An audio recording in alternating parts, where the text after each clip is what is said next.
Hello, gorgeous.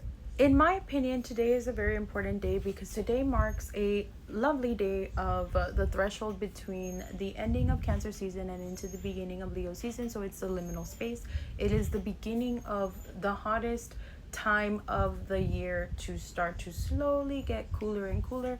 Very, very slowly, very, very subtle. We might not notice the change necessarily because it's not very, very large, if you will. Okay, just as a heads up. But in astrology magic, right?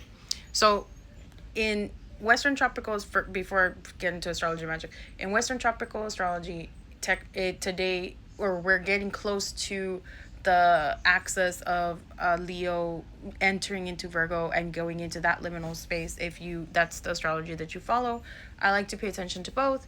For tropical astrology, I do like to pay attention to it as it relates to astrology magic and as it relates to current events of what's going on in our side of the world, essentially, like how we may be experiencing it.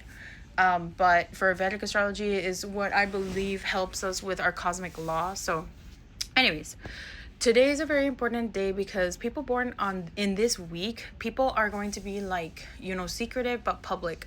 But they're going to be very discerning, very aware. This day, to me, like, I feel like in astrology magic, it is when the sun and the moon merge, and also all the elements tend to blend together or work well together. We just had Hecate's feast day just like passed on August 13th, so it's like magic is starting to happen, and this is the third day after, right? I'm blending kind of like the astrology magic of it all. Anyways, so, but I believe that this is, in Vedic astrology, this is Cancer into Leo season, so it is the sun and the moon blending going forward. Today does make is a strong day of ending, like of the beginning of an ending.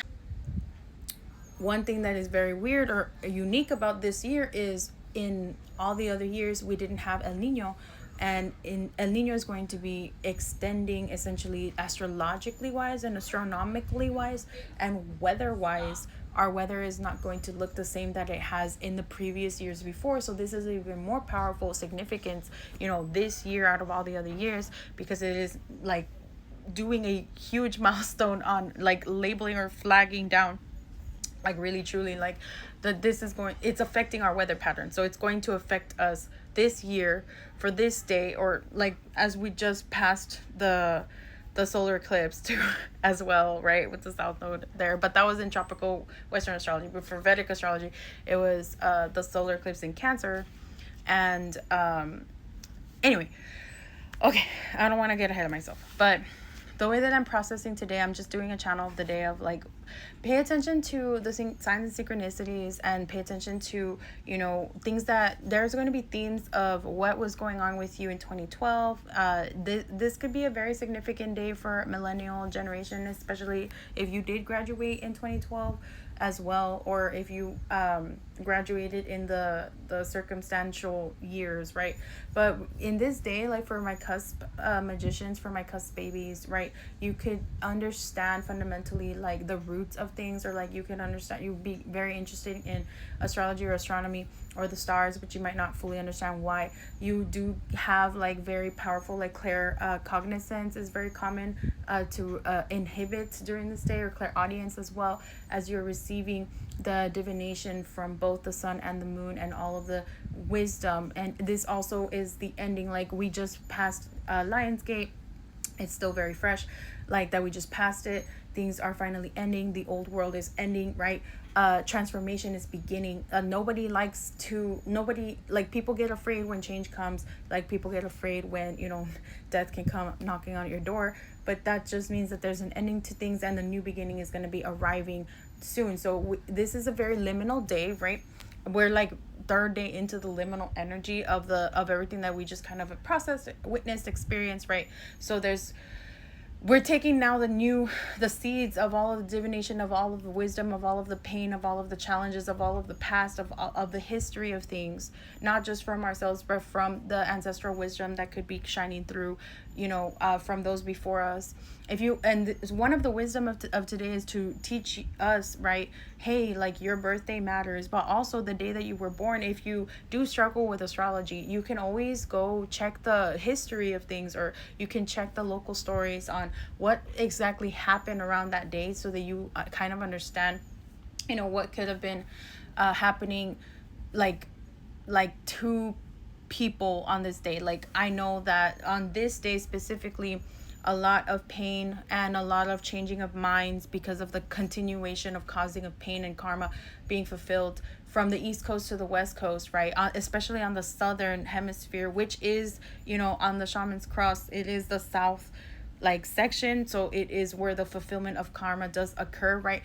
But it is the beginning of that pain to power transformative energy, right? Today can feel very much like a 10-day, except it's an 11-day because it's that mastery, right? After you experience, the oh my goodness, the emotions of the tower moment that might have ensued, this is when we start taking our power back, right, on this day.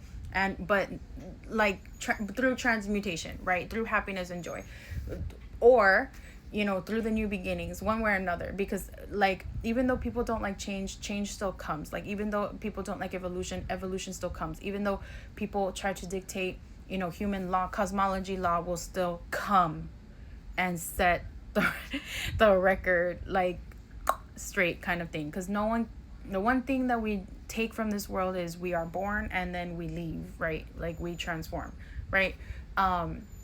Either way. And one thing that we learn on this day is that time is the one thing that we don't get back and stuff. And how we utilize our time is and those that came before us, what they may want for us to focus on with our time, is some wisdom of this day. But also, you can get a lot of wisdom from your past self and your future self, since there's so many blending and mergings, right? This is the beginning of like ether starting to like be born, which is like the fifth element, which is spirit, right?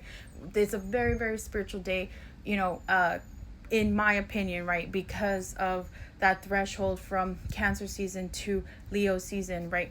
In tropical astrology, that day landed on July 20th, which is another unique week because we have that day of reset in Mayan astrology on the July 25th. As an example, it's a known as the day in between as well. Okay, so I like it's a portal day to me. It's a portal day. Because I've seen all of the things that are able to kind of like transform, but this one is a very big one because this one is like the ending of the weather patterns that we used to have and the beginning of a whole new set of weather patterns and the beginning of a whole new set of the way that we experience, the natural world as it's going to be, showing up to us. And again, we bring all that wisdom. So if you were born on this day, or if you were born near this day, and you have always had like very strange, unique divination, very strange, unique dreams, very strange, unique career goals or hobbies, it's because, deep down, like, you have that rainbow flame energy in a sense, right? Like, you're multifaceted, and you're also like a people's observer person, right? There's gonna be that tiny astrologer inside of you just like there can be a tiny astrologer inside of us all. But these are the days leading up to, technically in tropical Western astrology, into Leo Virgo axis, or enter for the sun, right? And any planets that might be alongside the sun right now. So just kind of pay attention to that. And I just wanted to share that, and I hope y'all enjoy your day, and happy Sunday. Bye.